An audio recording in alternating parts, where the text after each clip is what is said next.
Shalom,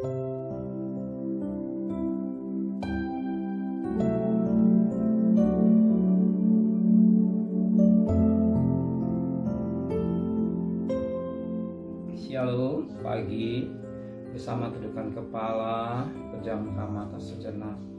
Bapa yang bersemayam kerajaan surga, pada pagi yang cerah sebelum kami mengadakan Atselai, kami mengutamakan di atas segala-galanya mencari Engkau, mencari kerajaan Allah dan kebenarannya.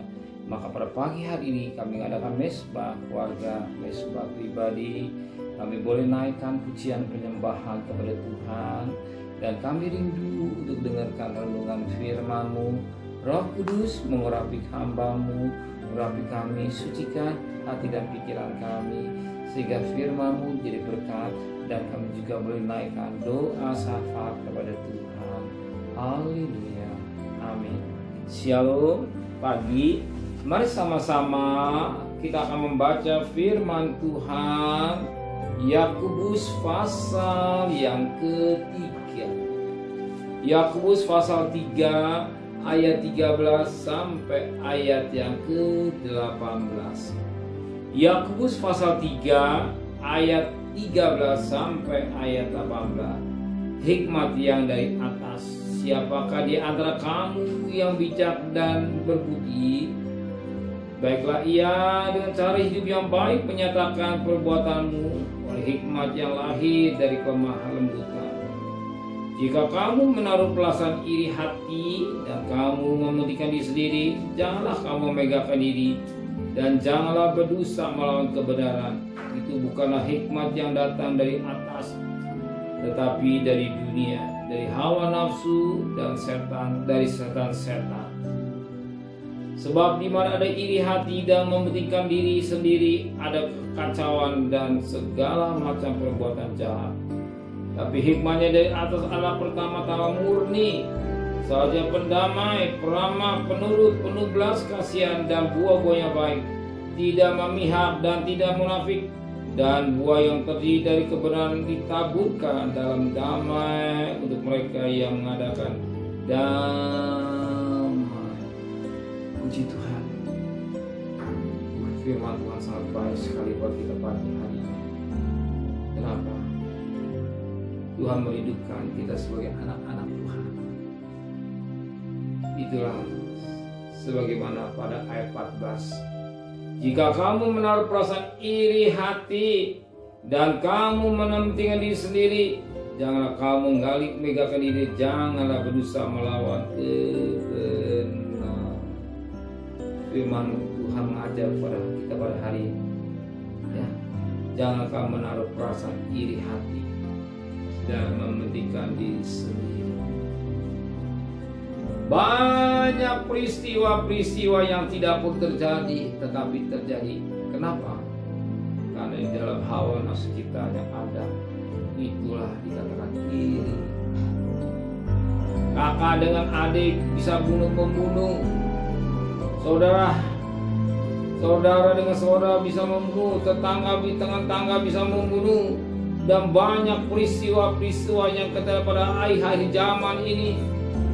Pada prinsipnya karena iri hati dengan berkat-berkat orang, iri hati dengan keberhasilan seseorang, sehingga timbul hal-hal yang gak baik, hal-hal yang tidak baik, yang terjadi akhirnya saling memfitnah. Juga bisa jadi kebohongan dan terjadi hal-hal yang tidak baik. Kenapa? Sebab di dalam dirinya ada perasaan iri. Kita kenal satu pribadi daripada anak-anak Yakub. Karena iri hati bapak-bapak kita ini, dia menjual Yus. Yus hanya mendapat mimpi 11 suku berkas saudara itu namanya Mbah. Kenapa? Mimpi itu dianggap ya bagian menyakitkan hatinya. Semua dia bersyukur kalau adiknya sukses dan berhasil. Kakaknya sudah senang dan justru dijadikan budak. Yusuf diperlakukan yang tidak pernah. Karena iri hati inilah yang sering terjadi dalam kehidupan anak-anak Tuhan. Karena iri hatilah maka terjadi hal-hal yang gak baik. Tetapi kalau dia tidak iri hati, kita lain.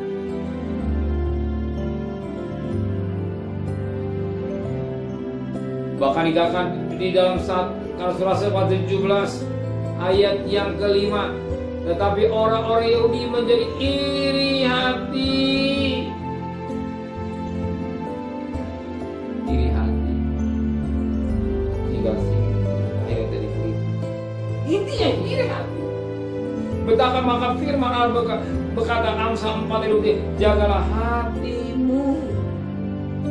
Maka pada pagi hari kita minta kepada Tuhan, Tuhan sucikan hati saya.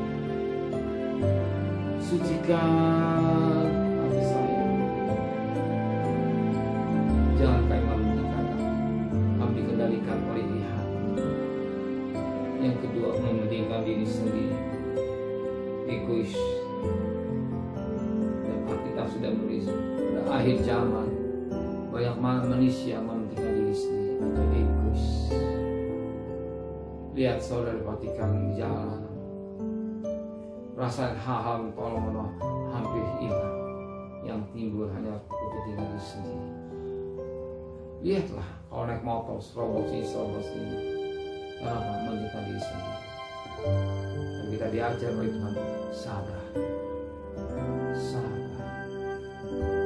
Karena mementingkan diri sendiri maka terjadi hal-hal yang gak baik.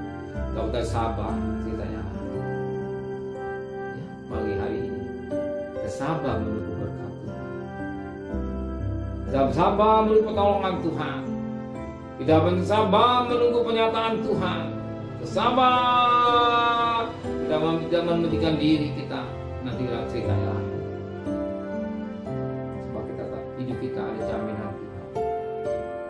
Hidup kita dalam tangan Tuhan. Hidup kita dalam pemeliharaan Tuhan. Ingat Mazmur 3 ayat 1-4. Sekalipun jalan lembah bayang maut, Tuhan beserta kita. Nanti kalau tidak mementingkan diri, menjaga hati kita, tidak menyerahkan hidup kita sepenuhnya kepada Tuhan. Tuhan yang mendalikan hidup kita, pikiran kita, perasaan kita dikuasai oleh Roh Kudus. Sehingga kita mau di dalam pimpinan Roh Kudus yang terjadi semua sesuatu Tuhan. Sekalipun harus terjadi, kita tidak mementingkan diri sendiri atau iri hati dan keras. Apa yang terjadi saja, kita melihat hasilnya dapat kita sikap kita. Amin. Terima kasih Bapa di surga. Sucikan hati kami dari perkara iri hati, perkara egois atau mementingkan diri kami sendiri, diri kami. Dan hari kami berjalan, bekerja, berdagang, sekolah, kuliah, sucikan sampai anak-anak kami, bahkan perbuatan kami. Dan kembalikan besok pagi tubuh yang sehat, dengan tidak kurang satu apapun juga. Berkati Bapak Presiden, Wakil Presiden, para Menteri, para Gubernur, para Bupati, para Wali Kota, para camat, para lurah, para RW, para RT, para medis, para rawat, para pol. Berikan mereka hikmat yang dari surga, bersama kami. Segala kekasih, terimalah berkat nikmat dari Allah Bapa, cinta kasih sayang dari Tuhan Yesus Kristus, dan berkat Roh Kudus kita saudara mulai hari ini sampai Maranatha. Yang cinta Dia katakan amin. Tuhan memberkati.